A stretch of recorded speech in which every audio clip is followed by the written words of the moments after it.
Are you fucking kidding me? My mouse doesn't work. Piece of shit. God damn it. I fucking hate big picture mode, dude. I fucking hate it. It's garbage. Just, turn everything off here.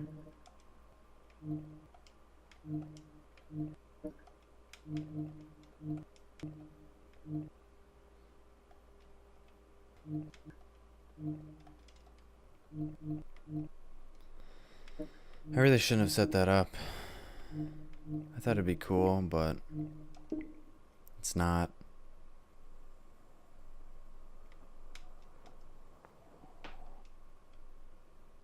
Alright, so I'm recording this audio section a little bit, actually a few days afterward, during editing. Most of this gameplay is just going to be gameplay. I'm probably hardly going to speak. Just want to preface that now, get it out of the way. Maybe I'll interject shit. Oh man, didn't want to swear. Oh well, fuck it.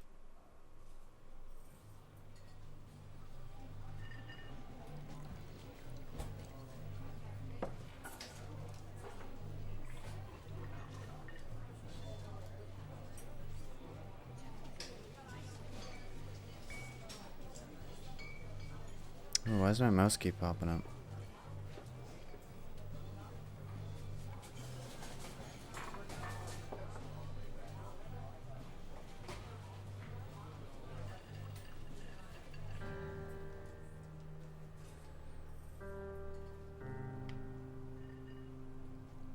Late 20s laughing, well-dressed professors.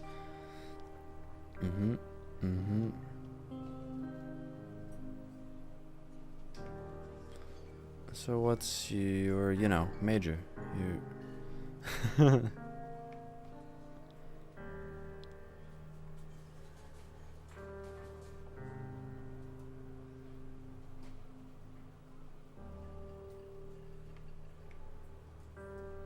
Toxicology.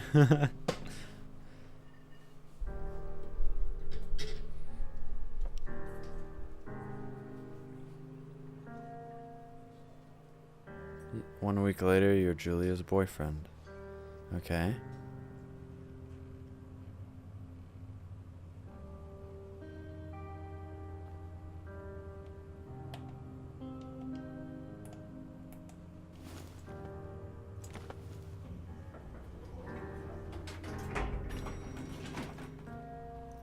I'm assuming that's my truck.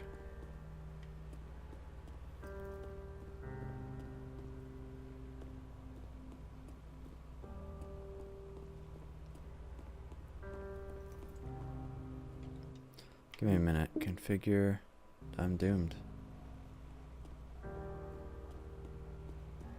Sensitivity is whack now.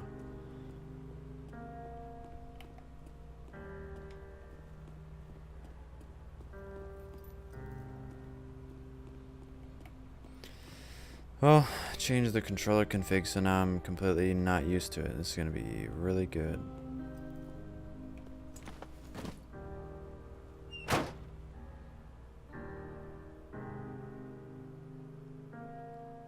She drives you absolutely nuts. It's great. You move in, you share an apartment near the school with a view of the mountains. You two drink beers out on the deck. You drink beer just about everywhere. Life is good. Julia wants to get a dog. There's a scruffy, undersized beagle. Julia is in love. She wants to bring it with her to class. There's also an intimidating but gentle-eyed German shepherd. Nothing bad could happen to Julia while walking this dog. It's badass.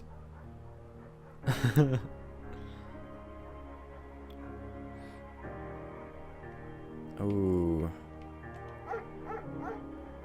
It's an excellent dog. He loves wrestling with you in the park and goes with Julia on her runs. Even though he's too big to bring to school, Julia loves him all the same. Mayhem is a friend, child, and pet all rolled into one. You talk out on the deck. It's summer.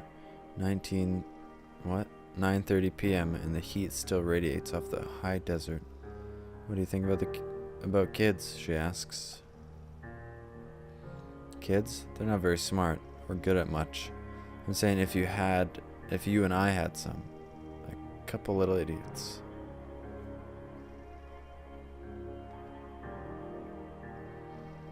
In that case, we should probably get married. Yeah, I would like that, you say. These kids are going to be screwed up enough. It's probably for the best that their parents are hitched. You see, she's absolutely right.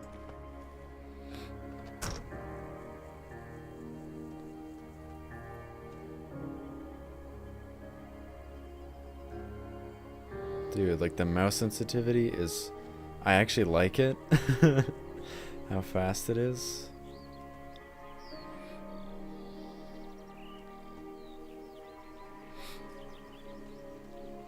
Wait, should I get my stuff first, dude?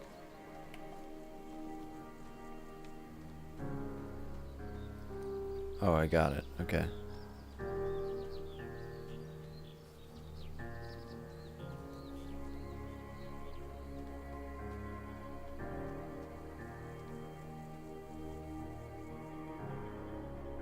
It's a Thursday night, and Julia is 4 hours late. She doesn't call. You're worried and getting angrier by the minute.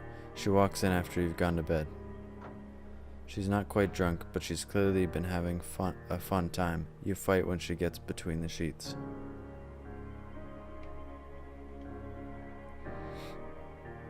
You don't touch each other all night.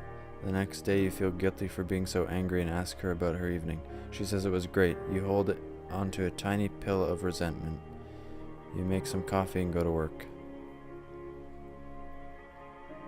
Julia still likes to draw. She draws plants from her research. She draws all the places you go. She draws you.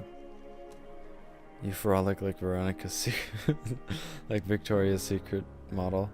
You pose and flex like He-Man. Aw yeah. You look awesome.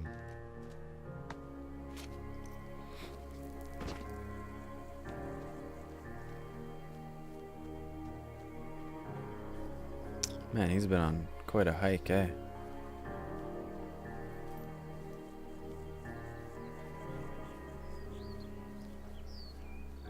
What is this? 8 more miles. 8 more miles? Miles? Okay, A is spacebar.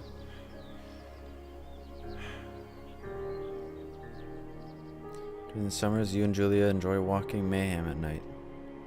Okay, I'm sorry my voice is so monotone. There's a festival in town. It brings in folks from far away places. One of them tries to mug you with a knife. Mayhem runs away. Wow, really? She gets flustered and has trouble speaking. When she is stressed, you confront the attacker.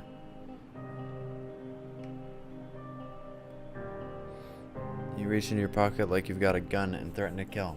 You manage to scare all three of you. He runs away. Julia asks to take a different path from that day forward. You say, okay.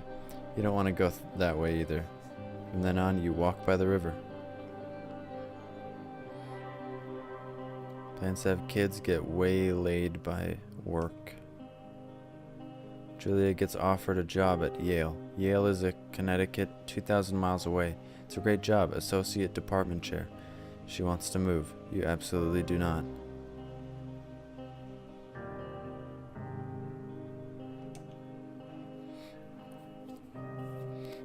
Back and forth. You don't want to move to Connecticut. She says that'll be hard, but she'll do it if you won't move. You tell her not to pass it up if it's what she wants. She agrees. She flies back to Boulder 3 times each semester. Julia is sent home from Yale on paid leave after having an episode. She lost it on a colleague for borrowing books that were important to her research. She didn't remember she had happily loaned them to him just 2 days prior. Oh no. She was found crying in the stairwell.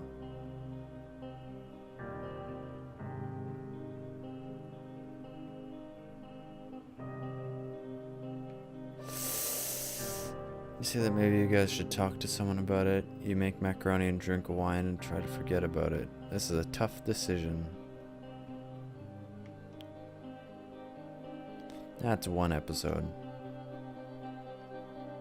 You watch Dallas on TV and sleep together on the couch.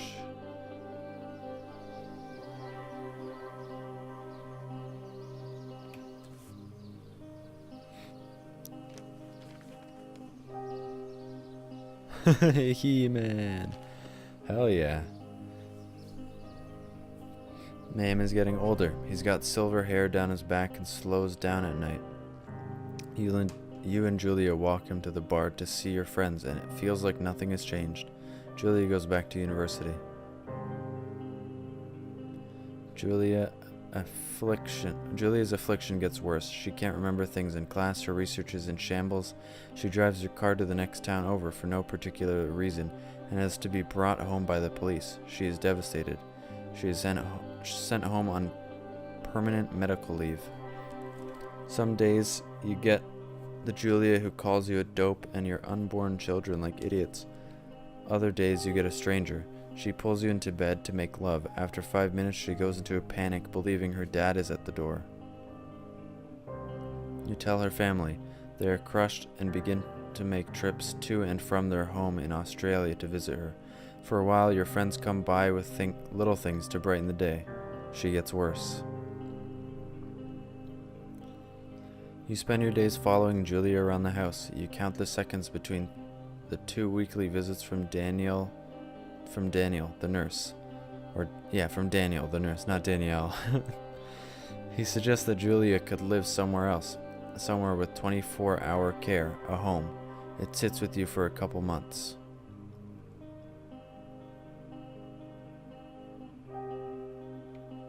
You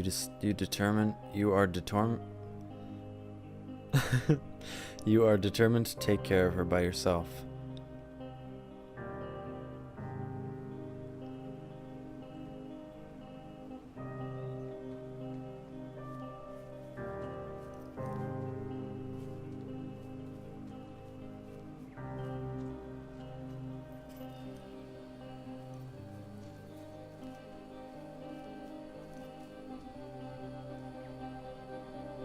Ooh, there's a Dia. Hey there, Dia. How you been?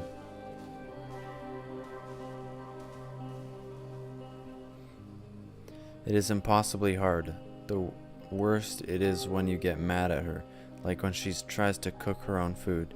You can't do anything without her, and she can't do anything without you. When she goes to sleep, you stay up for a few hours, drinking on the deck, watching baseball in the summer, college basketball in the winter, drinking then too.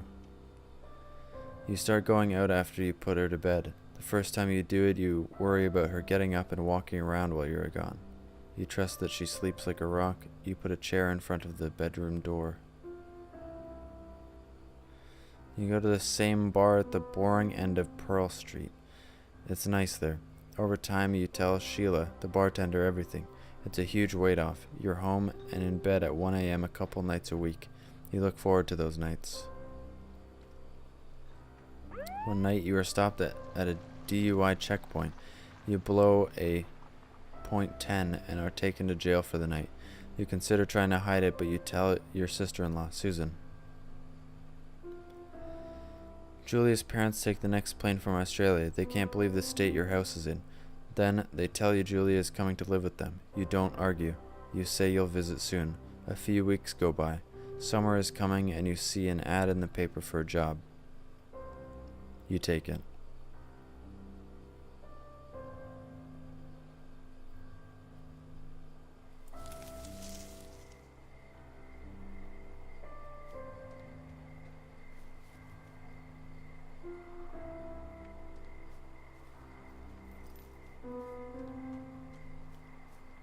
Is there floating things here, dude? You gotta be kidding me. Oh well. Oh, maybe it's just part of the aesthetic. Yeah.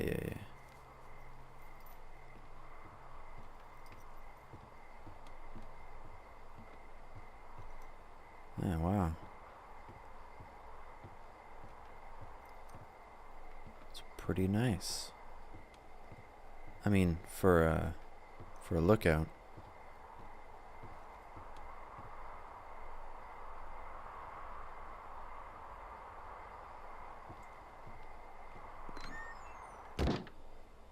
Turn on the power. There it is.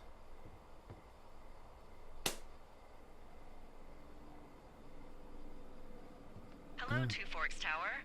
Whoa.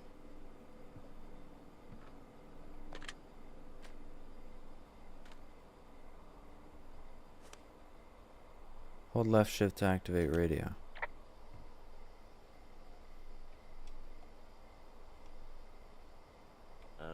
Hello? Whoever this is? It's Henry, right? Yeah. I'm Delilah. Yeah, that's what the guy said on the phone. So, Hold up. I'm gonna turn this up for you people. Then I'll turn it down when need be and post whatever.